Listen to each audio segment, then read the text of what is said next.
So we lost Chitwa and we were busy walking, well, trying to find her, and we've bumped into none other than Tingana. So he's right here in front of me on my left-hand side. Hello, boy. Looking quite stately, actually. He's looking good. He's bulking up a little bit, got a bit of a tummy on him. I wonder where he's off to. And he was just kind of ambling right next to me. I didn't even notice him at first. In fact, had it not been for the fact that my camera, which was next to me, slipped and fell, I would never have even seen him, because I was trying to put my camera back and then I just saw this leopard walking right next to me. So that's really cool. Now, what an epic way to spend a morning. Not one, not two, but now a third leopard. And so there he is. He's going to sit on top of his mound for a little bit. And I was saying earlier, this is why Chitwa is in a good place. As you can see, Tingana is not even 200 meters from where we last saw Chitwa. We lost visual of her, kind of generally moving in this direction. So it's quite nice. Now, I think that this leopard is looking at something that is on the open area, maybe something like an impala or waterbuck. He's got a very fixed stare. He's not really looking around too much, and now he's going to try and find himself a spot in the shade in order to sit and watch what's going on. Now, so Lisa, you were wondering earlier if maybe there was some of the males around or close by to protect the cub, and so generally, obviously, males don't protect cubs. It's not a way that they do things, but the females often will seek out den sites in the heart of male territories, and so that's exactly what Chitwa has done in the form of going towards Chitwa. As we know that Tingana literally lives around Chitwa these days, but now he's made life very, very difficult for us in some respects. Just trying to see how we're going to get to him now, because he's kind of gone behind this termite mound. So I've just got to go around quickly and just see if I can get to this side. So it'll probably be easier if I go around towards the drainage line and then go up towards him. That's going to be the easiest way, I think. Tingana, what a nice surprise that is. Crazy morning that we're having this morning. Sometimes Chitwa is like this. Chitwa can just be the most insane place, because you kind of bumble about and sometimes you have it very quiet here, and then the next minute there's literally just things everywhere, and particularly leopard. Leopard love Chitwa. They always have. I'm pretty sure they always will. Now look at the camouflage on this cat up there. So this is what you're trying to spot when you're walking or you're trying to sort of drive and spot animals. He's sitting on that termite mound right there, but his camouflage is incredible. So you can't see anything, still can't really see him, but he's right there on top. I can see his ears sticking up, and it's only because I know he's there, but there he is sitting right on top. So it's amazing, their camouflage, and you can see why we drive past them regularly and walk past them regularly, is because they sit like this, and it's really difficult actually to notice them. So masters of camouflage, and I suppose Chitwa is a great area for it, because they've got this kind of thicket on both sides of this open area, and that allows them to hunt effectively. They've also got water in the form of every single one of the rooms has swimming pools, and so they can go and drink out of there. In fact, I believe yesterday at some point he was drinking out of room 11 swimming pool, and I've seen many a male do it. Mvula, Tingana, Jordan, Tandi, even Karula once drinking out of Chitwa swimming pools. So it happens quite a bit at this lodge, and it's a pretty amazing thing to see. So Emma, you say I've definitely earned a big breakfast this morning. Well, I feel like I've eaten too many big breakfasts in my life, and by the sounds of Brent Leo Smith I have. So, well, what he always tells me.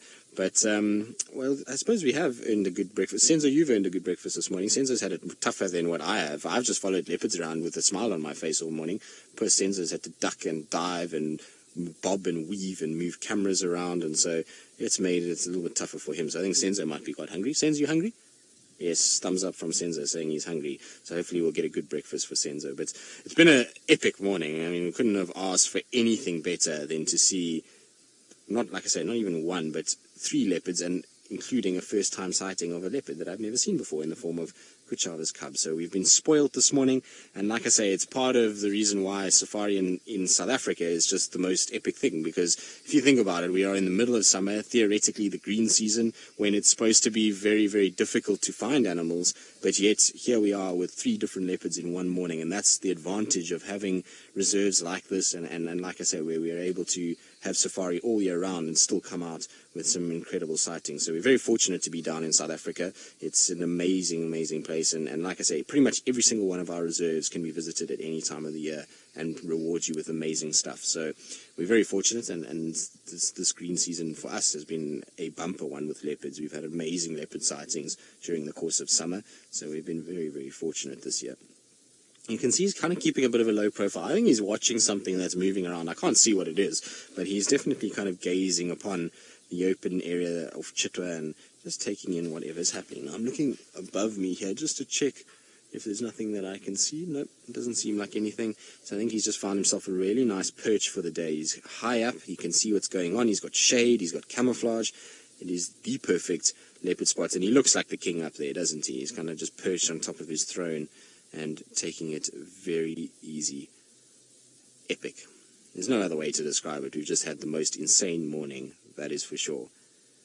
And he looks good. I think he looks really good. I mean, if you compare to what he looked like a few months ago or beginning of the year, he's in a very different place to what he was. I think he looks absolutely magnificent.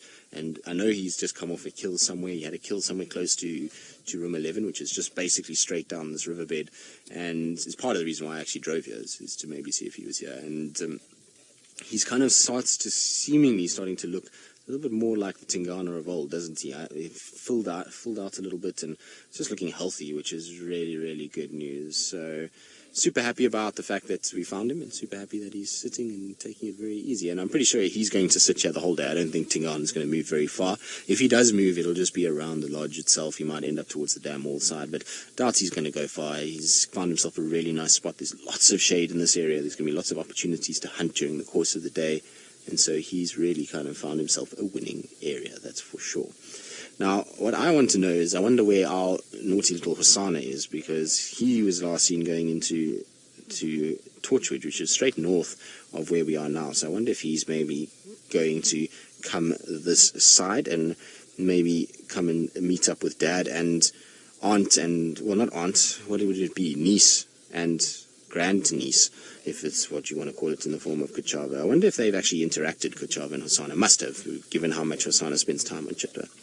Now, we were talking earlier about, well, Brent was talking about spiders and Webby, so it's just a reminder that we do have the Webby Awards coming up, and I actually didn't realize how big a deal it is. I was thinking that, because Brent and I were actually yesterday sitting and we were talking about how we didn't really know much about it, and then we were watching a TV program randomly while we were having breakfast, or lunch, I can't even remember what it was, and there was a very big popular TV show that mentioned the Webby Awards, and so it's a very, very prestigious honor for us, and like I say, we were nominated. It wasn't something we entered into, so there is a chance for all of you to help us to win that. So remember, hashtag, well, actually not hashtag Safari Live, you need to go onto the Safari Live Facebook page, and all the details are there, and the links, you just follow the links, and remember that you must confirm your email registration, otherwise your vote won't count. So even though you can vote without confirming your email registration, the vote won't count until you do that.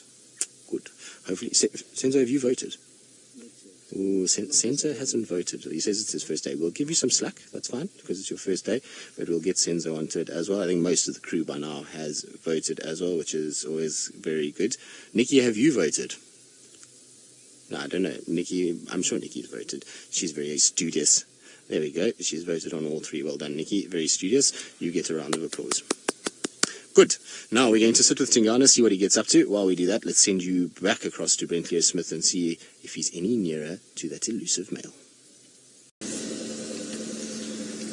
So he is up and moving. He's just decided to kind of get up and staring straight towards the open areas. I don't know if maybe there's a young waterbuck or something that's coming. Now, I can't actually follow him too far from where we are now. You might all be wondering why that is. It's because there are guests that are in the room straight ahead of me that are sleeping in this morning, so we don't want to disturb them, and if they're relaxing, we don't want to make it so that we're too noisy around them, so we're not going to be able to go too much further down the drainage. If he crosses over, it's okay, but we can't head too much further southwards. I'm just trying to find a spot where we can see him again through all of this vegetation that he's gotten himself into. The problem is the sun. There we go, Senz. We're just going to have his head framed beautifully between the trees. Let's try head a little forward for Senzo. There we go, Senz. So he's going to just kind of be framed just between the trees there. There we go. Hello, boy. He's got a serious stare on him today, doesn't he?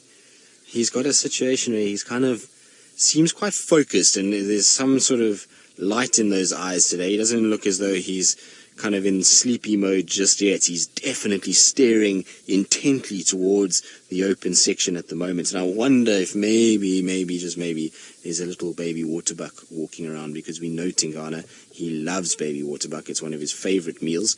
And so if he sees one of those, he often gets quite excitable and then starts to move. Look how he's moving his head. You see how he's just twitching it, moving it, just to try and see and calculate, okay, what is there, what is going on. Is the other thing that moves around a lot in this particular section of Chitwa Open is warthogs. Often find warthogs feeding down in this part of the open area, and so I wonder if maybe that's what he spotted. He's definitely very alert as to something going on, so hopefully, whatever it is, he'll just cross straight over the drainage line and we'll be able to follow him stalking, or at least trying to hunt. But there's definite intent there. You can see he's really looking and trying to see what's going on. And like I say, today is the first day that I've seen him have that kind of Tingana fiery look in his eyes that he's not really been having of late. Lately he's been kind of looking tired and as though he's not really into it, but today he's got this kind of wide-eyed open look about him, is back to that kind of fiery stare that he had when he was really dominant. So I wonder if we're starting to see a bit of a resurgence in his spirit more than anything else. Maybe Hosana interaction the other day woke him up to the fact that he needs to start protecting his area a little bit better. He does look really a lot better. I think so. I mean, he has aged, obviously, and he's kind of gotten a little bit older, but he definitely looks a lot better. So, Raffaele, you say awesome shot. It is very cool, isn't it? It's kind of head poking out between the summer grasses. It is as epic as you could get. It's one of those kind of quintessential sort of cat stalking photographs or shots when you've got this head poking up above the grass and watching. So I believe a lot of you are commenting and saying it's magnificent and amazing. He is looking good though, and like I say, he's a magnificent creature. So let's just try and head back, because he's going backwards. He's going the right way, which is really good news. Come on, Rusty. Rusty has this thing lately where it just doesn't want to go into reverse gear. So let's try and wrestle with Rusty a little bit.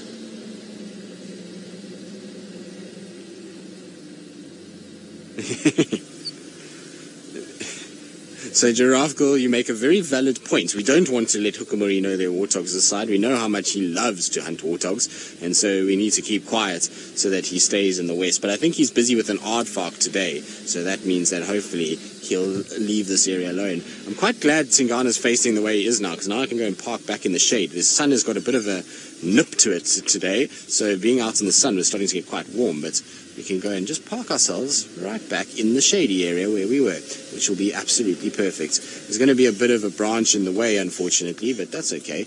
And we'll see what he does. He looks as though he's not sleepy just yet. You can just see his ears poking up kind of through that gap and his head just above there. So there he is. Hello, boy. Very cool. Could never have asked for a better way to finish or to have a cat today, really. This has been just the most insanely epic morning. From, like I say, from a little tiny leopard cub for the first time to this guy. It's been the kind of whole family, which is very seldom that you get to see that in the leopard world, given how sort of shy and reclusive they can be and how kind of far apart they generally seem to kind of travel when it comes to males and females and cubs. And so very, very cool. Now, I wonder, I would love to know, if Kuchava came this way, would Tingana sit with them, or would he just kind of walk off? Has he met this cub? These are all things that go through my mind, and I think that in all likelihood Tingana would probably just kind of have a little look, see things, probably be much like when he was with Shadow. I don't know if many of you remember that sighting, but for those of you that are new or weren't watching that day, we had a sighting of Tingana where we found him on Djuma, and he was very close to Chelapan. And then out of nowhere, Shadow and her cub arrived, and it was just the most amazing interaction between the three of them. The little cub came up to Tingana, rubbed its face on him, and he was growling at her, but not really, and kind of had this, it was over an hour and a half of interaction between cub, female, and male. It was just the most incredible sighting, and so very, very cool. And so I think Tingana would actually be pretty chilled with Kachava's little one. Looks at that little one, I see some resemblance there now if you look at the two of them side by side.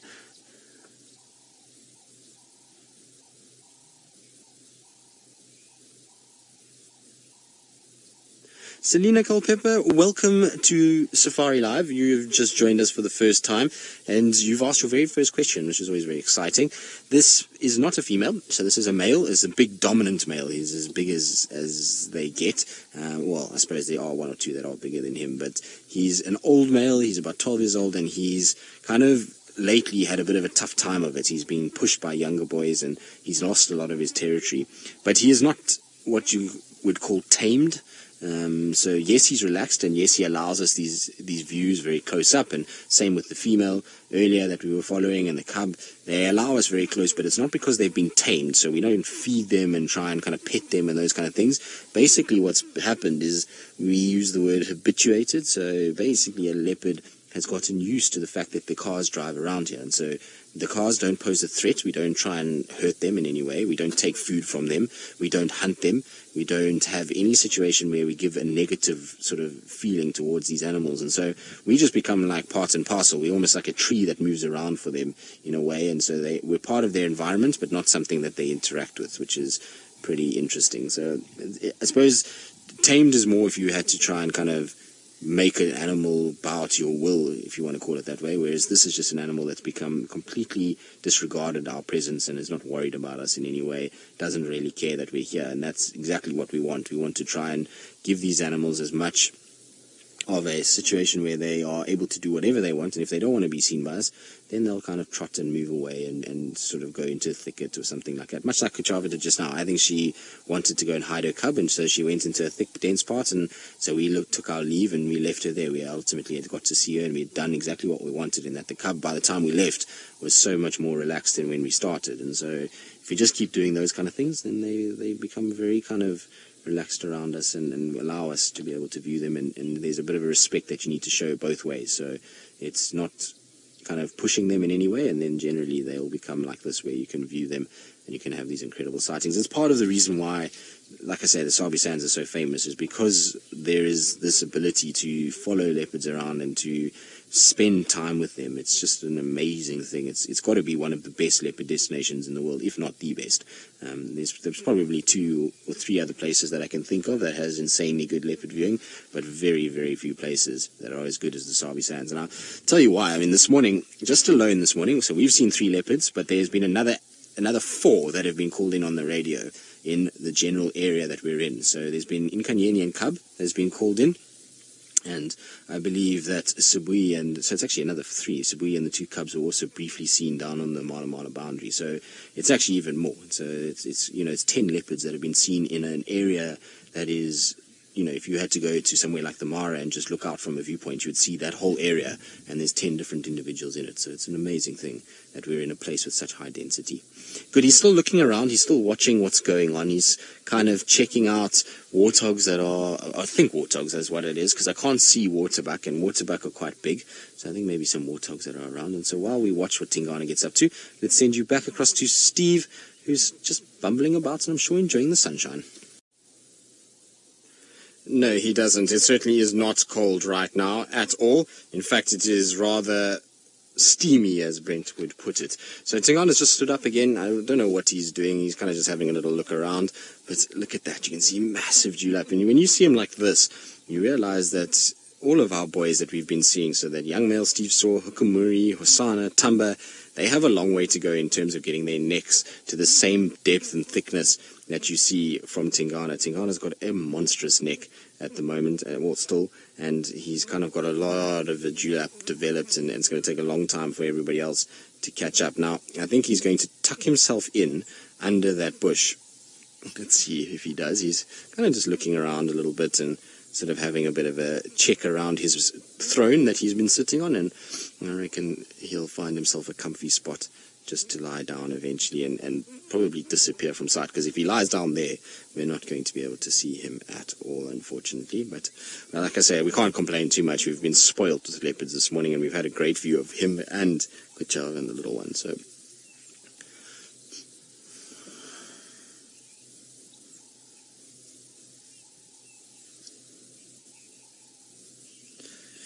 Sheila, no, I don't think so. I don't think he's going to try and start pushing back for his territory. I mean, it's possible. There's a situation where he maybe will try and kind of start pushing back into Djuma, but I don't think so. I think he's living the retired life now. He's happy in the way that things are. He's got Chitwa, which is, for him, the perfect place. He's got females here. So he's got Chitwa that's right here. She's got a cub. He's got pools, swimming pools, lounges. Go put his feet up, cocktails on order if he wants them. He's got a massive dam that if he wants to go skiing or just generally do some water sports, he's got that too. So he's got a situation where he's living the good life, and he doesn't really have to push past here. And as winter comes, so Chitwa is going to become better and better and better for him. He's going to have animals coming down to water all the time. So it really is basically like he's checked himself into a 5-star hotel. He doesn't really have to worry at all from here. And like I said, there are females around him, so I think for him, he's pretty happy where he is. The thought of probably having to fight with young boys is probably no good to him. Here he comes. He's just coming straight down, actually. He's decided not to lie down, which is wonderful news. The problem is he's heading further down this riverbed, which is not going to be ideal. So I'm just going to try and kind of head, and I also just need to let this other guy know. Yeah, Tommy's here in the riverbed. So he's kind of just coming down, but like I say, we can't really follow him any further. This bush here is where I'm going to stop because, like I say, the room is there. It's got a nice bit of protection, but as soon as you kind of turn a little bit, then you see right onto their deck and their outdoor shower and all of that. And we don't really want to be filming anyone using the outdoor shower now, do we, Senzo? No, exactly. That won't go down well. Where did he go? Oh, there he is. He's like burrowing through this grass. It's so long and so thick. Where did you go, Tingana? Oh, there he is. I can just see the tail. Now, he should pop out pretty shortly behind this bush. He's kind of moving in this direction. It's going to be beautiful when he gets onto this white sand, if he does actually get you. Whether or not he does is anyone's guess at this stage. Is he still moving, Sens, or is he stopped now? I think maybe he's laid down. Let's go forward a bit just to check if he's laid down or what he's doing. I was hoping he was going to come and lie down on the beautiful white sand, but no, here he is. He's still milling about. He's sniffing. He's got his nose to the... Oh, no, now you're going to lie down. No, he's found himself his rest spot for the day because Tingana's gone from walking to, as you'll see shortly, a very, very, very, very sleepy cat. So there he is. He's decided to lie right there, and, well, as you can see, not much activity going to be happening from him. He's found himself the perfect bed. He's got shade, it's nice soft green grass, and I would imagine that's going to be a wonderful place for him just to spend the day. So I think probably we're going to leave him here at this rate because he's not going to do anything more. He's obviously lost interest in whatever was walking around behind us. And so while we start heading more closer to home and see what else we can find, let's send you back across to Steve, who's got one of our largest antelope.